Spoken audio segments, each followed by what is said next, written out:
adanya di UP ya Bu Mini ya. Iya. Maksudnya yang kadang-kala proses PPG-nya udah lancar semua, UKIN sampai di UKIN lulus, semua lulus gitu, tapi ada beberapa yang terhambat di UP-nya. Makanya ada pengumuman untuk retaker kan di surat edaran Bapak Ibu tuh kan, retaker itu untuk yang teman-teman yang kemarin belum lulus gitu. Mau nggak mau itu akan ujian lagi gitu. Baik itu UKIN maupun dia UP gitu. Tapi kalau saya rasa sih UKIN ada, yang mengulang UKIN tuh ada ya Bapak Ibu. Tetapi kebanyakan itu mengulang di UP. Sampai 2-3 kali. Itu sampai ini. Nah kalau misalnya sudah tidak lulus yang ketiga ya Bu Mini ya, seingat saya 3, maka yang nggak bisa ya Bu Mini ya. Batasannya 3. Berapa Bu? 3 kali ya Bu? Iya. Jadi sudah kesempatan terakhirnya di 3. Jadi Bapak Ibu, pesan saya sambil ini proses pelaksanaan PPL, sambil Bapak Ibu terus belajar tentang jadi bagaimana penguasaan kelas, teori-teori belajar, kemudian terutama ilmu kependidikan Bapak Ibu dulu waktu yang S1 itu Bapak Ibu buka-buka lagi. Karena PPG itu kan level 7 gitu, S1 itu kan level 6-nya. Jadi profesi ini melengkapi teori-teori kita waktu dulu di perkuliahan. Nah, kalau misalnya soal-soal itu pasti tidak jauh dari pelaksanaan pedagogi. Kalau misalnya yang berkaitan dengan materi pengetahuannya itu juga saya yakin sih jadi bukan berarti misalnya kalau kita matematika SD itu kita harus tahu luas lingkaran maka nanti soalnya luas lingkaran ya enggak ya Bapak Ibu, kompetensi kita tuh kan di atasnya ya yang matematika SMA. Iya, jadi bukan berarti jangan belajarnya nanti misalnya karena pelajaran di SD itu cuma cari luas lingkaran, keliling lingkaran, baru pecahan. Nah itu juga yang dikeluarkan karena memang itu namanya kompetensi anak SD gitu. Kompetensi kita itu ada di atasnya sarjana di level 7. Sarjana itu level 6, PPG itu level 7. Berarti kita harus tahu matematika yang luas gitu. Posisinya yang lebih banyak lagi, mungkin ada persamaan dan seterusnya gitu. IPA pun jangan dibayangkan misalnya IPA-nya ya tentang IPA SD yang kita jelaskan itu, jadi pasti dia berbeda. Kalau Bu Mini dulu di PLPG atau PPG Bu, atau di portofolio? Tahun 2015 PLPG Bu ya? Iya. Kalau dulu di PLPG itu kan ada pendalaman materi ya Bu Mini, seingat saya ya. Tapi itu lebih banyak ke pedagogi. Betul. Jadi mayoritas soalnya itu cara mengatasi anak yang dulu yang mana, teori mana yang pas, itu yang lebih banyak daripada pokoknya pedagoginya yang lebih banyak. Jadi agak sulit juga soalnya jawabannya kan memang mirip-mirip. Nah itu kadang-kadang membedakan option A, B, C, D-nya itu yang kadang-kadang bingung karena menurut kita itu A udah benar, ternyata di kuncinya itu yang lebih benar tuh yang B-nya gitu. Misalnya bagaimana mengatasi anak yang dalam pembelajaran itu agak susah menerima materi gitu ya. Apa yang harus dilakukan oleh guru? A. Mengajar dengan model-model yang bagaimana. B. Memahami teori belajar. Jadi betul-betul mirip-mirip optionnya. Dan kadang-kadang kita berarti kita cukup tahu teori belajar gitu sehingga memahami karakter anak gitu, berarti kita bisa, ternyata bukan yang itu gitu. Atau kadang-kadang misalnya kita milihnya kita harus modelnya variatif, ternyata harusnya kita pahami dulu karakter anak melalui teori-teori belajar yang ada gitu. Jadi itu ya Bapak Ibu. Kemudian di internet itu kalau kita searching itu sudah banyak contoh-contoh soal, itu Bapak Ibu pelajari.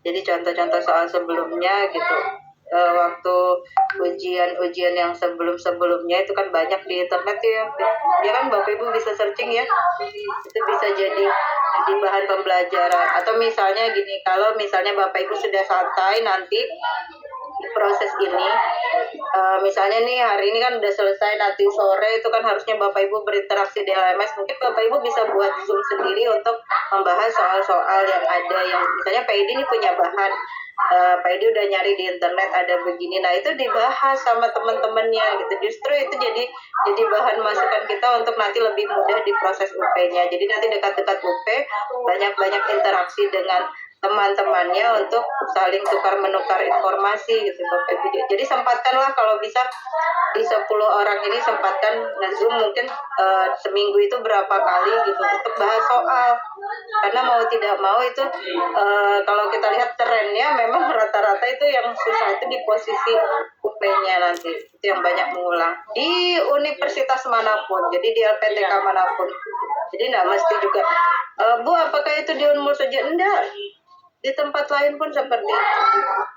Jadi sama posisinya, karena kalau setiap LPTK itu kita udah masing-masing udah pegang juknis, artinya apapun yang kita lakukan di Unmul itu akan sama yang dilakukan di universitas lain gitu ya Bapak Ibu.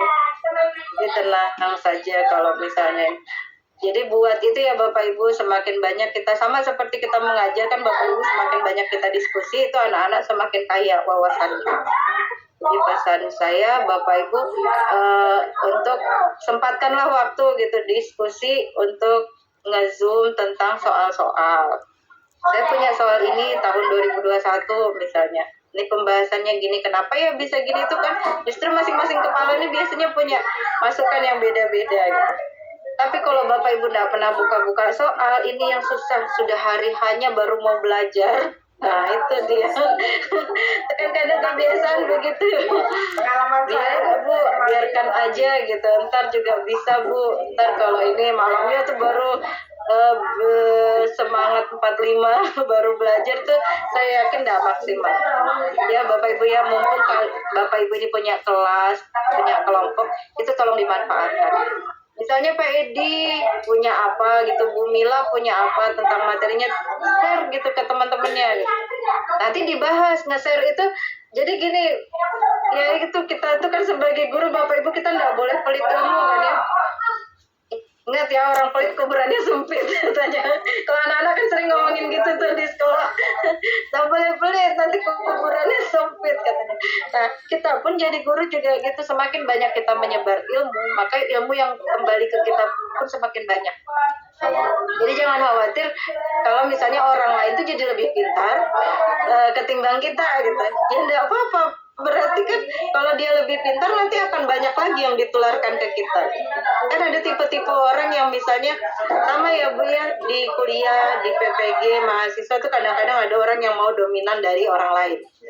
Ada tipe-tipe siswa, tipe-tipe mahasiswa yang pengen dia dilihat lebih ini daripada orang lain. Sementara pada prosesnya nanti itu adalah ketika kita mudah berkolaborasi, kolaborasi loh ya, bukan contekan, kolaborasi. Kalau contekan itu kan beda kasus gitu. Ketika kita mudah berkolaborasi itu akan mempermudah kita menyelesaikan masalah. Makanya kan kayak PTK itu kan diminta antara dosen sama guru tuh kolaborasi supaya si dosen bisa ngelatih guru. Nanti gurunya udah bisa, guru yang ini bisa melatih siapa lagi. Seperti sekolah penggerak gitu kan. Itu kan ada yang ditunjuk dulu gurunya, kemudian nanti dia akan menularkan ke teman-temannya. Seperti itu seterusnya sampai sekarang sudah ada angkatan berapa gitu kan yang menjadi guru penggerak. Nah, kasusnya juga seperti itu. Kalau misalnya kita enggak punya tipe orang yang enggak mau berbagi ilmu, itu yang susah gitu. Jadi betul-betul kita share saja Bapak Ibu. Dengan nge-share itu justru sama kayak sedekah gitu kan, semakin banyak kita sedekahnya nanti kembalinya ke kita juga pas positive thinking aja gitu. Pasti kita juga dapat ilmu yang lain gitu. Ya, Bu Fit, Pak Edi, Pak Badar, mohon nanti sudah waktunya, ini kan PPL 2 udah berakhir, berarti kan waktunya Bapak Ibu tuh agak senggang. Silahkan ada waktu gitu, atau kembali ke kelas besarnya dulu, PGSD 6 misalnya. Gabung di kelas besar tuh bisa juga, nanti berkumpul sama teman-temannya saling mengingatkan contoh-contoh soal, misalnya hari ini tugasnya siapa dan siapa gitu untuk nge-share soal, tapi dibahas, jangan nanti di Zoom-nya cuma buat apa kabar atau misalnya main itu, ya betul-betul harus kita ngebahas ini. Ada apa saling sapa, namanya silaturahmi ya Bapak Ibu, cuma fokus gitu. Jadi misalnya kita nge-zoom-nya itu cari yang gratisan 40 menit kan, sapa-sapanya tuh 10 menitan untuk kita ngegosip, 30 menitannya untuk kita nyelesaikan soal. Kan lumayan tuh 30 menit tuh mungkin bisa dapat 10 soal. Nanti berapa hari berapa hari itu, akhirnya nempel. Tapi kalau Bapak Ibu besoknya ujian baru baca, saya yakin tuh lupa, ya nggak sih? Atau memang ada tipe orang yang belajar semalam, Bapak Ibu? Silakan buka mic-nya. Tapi kayaknya nggak bisa Bu, kalau ini harus semakin banyak baca soal, wawasan kita semakin banyak. Alhamdulillah saya dulu sekali dulu, karena saya banyak baca Bu, dulu baru satu hari dia kan kasus-kasusnya banyak, ada yang mirip-mirip soalnya gitu. Iya, jadi harus latihan Bu ya, dibuka soal-soal itu dibaca. Banyak soal yang kita baca semakin mudah, karena kasusnya kan beda-beda kan soal itu. Nanti ada yang mirip-mirip, oh ini kemarin soalnya kita kan waktunya 2 jam 100 soal. Soal 2 jam. Kalau trik saya dulu yang saya selesaikan yang mudah, yang pengetahuannya kan pasti. Kalau pengetahuan kan jawaban dari matematika, IPA kan jawabnya pasti Bu. Kalau yang beda bentuk masalah ke arah itu kan lebih sulit, kan harus betul-betul memahami. Nggak bisa kita dengar suara itu kita biar konsentrasi kita Bu. Betul. Jadi itu selesaikan yang mudah dulu, pengetahuan dulu kan pasti. Kalau beda bentuk kita harus berpikir, soalnya kan kasusnya Menelaah Bu ya. Iya, itu saya dulu kan. Saya kira gitu Bu, dilewati dulu yang pokoknya saya cari pengetahuan dulu yang tidak bersiap. Jadi waktunya pas aja. Kalau udah kan langsung mati, nggak bisa. Iya, dia kalau begitu habis langsung dread gitu. Anda telah selesai tulisannya. Padahal belum selesai kita, cuma ya karena waktu habis. Anda telah selesai. Manajemen waktu memang harus ditentukan. Berarti kan kalau 100 menit ya, 100 soal ya Bu ya? Iya, 100 soal, 120 menit, satu soal itu ya 1 menit. Sisanya untuk berpikir menelaah tadi gitu. Iya. Jadi betul kata Bu Meni, selesaikan dulu soal-soal yang mudah. Mungkin ya tadi saya bilang ada kayak diskusi kelompok gitu di kelas ini gitu. Kemudian nanti hari ini khusus pengetahuan saja misalnya.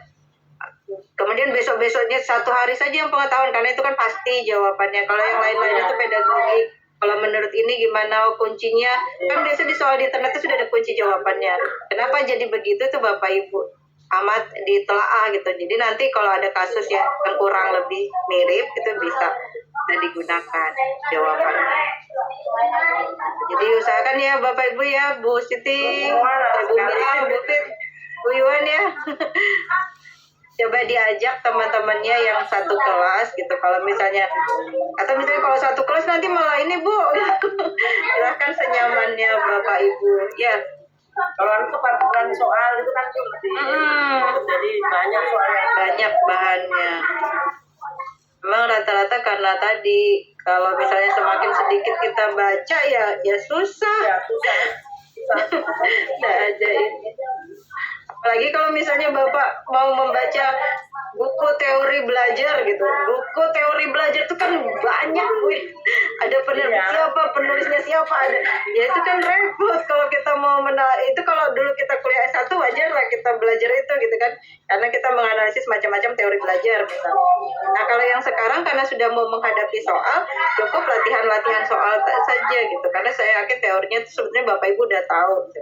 Konstruktivisme itu seperti apa, model PBL, PJBL itu seperti apa. Kalau dulu trennya PBL, mungkin sekarang arahnya PJBL. Itu yang betul-betul kita harus kuasai dengan baik gitu. Jadi sintaknya, kemudian jadi misalnya ada potongan pembelajaran, ini masuk ke sintak yang mana di dalam PJBL-nya, itu yang betul-betul harus kita perhatikan gitu. Ya. Ya Bu Evita ya, sempatkan waktunya, ajak temennya. Kalau misalnya nggak mau, marahin. Coba Evita. Dimarahin gitu. Kata Bu Masita harus ada ini gitu. Sama Bu Mini harus ada diskusi kelompok gitu ya. Ajak temannya biar lancar pembelajarannya. Ada pertanyaan? Ibu juga gitu, kelulusannya Bapak Ibu. Jadi sembari kita mengajari siswa kita juga punya tabungan buat belajarkan diri sendiri gitu ya. Ya Bu Yuwan ya. Bu Yuwan 26 juga berarti kan? Iya Bu. TS-nya. Oke. Gimana? Cukup? Cukup. Dalam hatinya tuh gitu tuh kan ketawa udah bobet. Cukup. Terima kasih Bapak Ibu atas kebersamaan kita dari jam 8 pagi tadi sampai di setengah 11. Sudah ada beberapa pengantar refleksi yang kita lakukan. Besok itu refleksi sesungguhnya itu akan dilaksanakan besok. Entah nanti kita cerita tentang si editing ya Bapak Ibu, kita amati betul-betul tentang editingnya. Kemudian juga ada beberapa mungkin yang kita bahas terkait proses pelaksanaan tahap berikutnya, karena sebentar lagi kita masuk ke tahap 5 ya. Kalau kita lihat dulu kan setiap saya jelaskan tuh ada lingkaran waktu. Nah kita tuh udah hampir di ujung-ujungnya gitu ya Bapak Ibu ya. Akhirnya kalau dilihat dulu awal mulai sampai lupa kita ini udah hari keberapa belas sih, hari keberapa pasti gitu kan waktu di awal. Sekarang justru sudah enjoy, sudah menikmati, sudah dekat sama teman-temannya. Mudah-mudahan ini akan berkelanjutan, semuanya sukses sampai di akhir. Mohon maaf kalau ada kesalahan. Pimpin doa dulu silahkan. Siapa? Pak Badar atau Pak Edi? Silahkan. Pak Edi ya. Kan dorong-dorongan gitu. Ya, teman-teman, sebelum kita mengakhiri pelajaran hari ini, mari kita bersama-sama berdoa dimulai.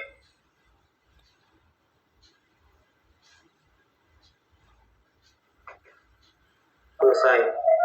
Terima kasih Bapak Ibu, kami akhiri. Assalamualaikum warahmatullahi wabarakatuh.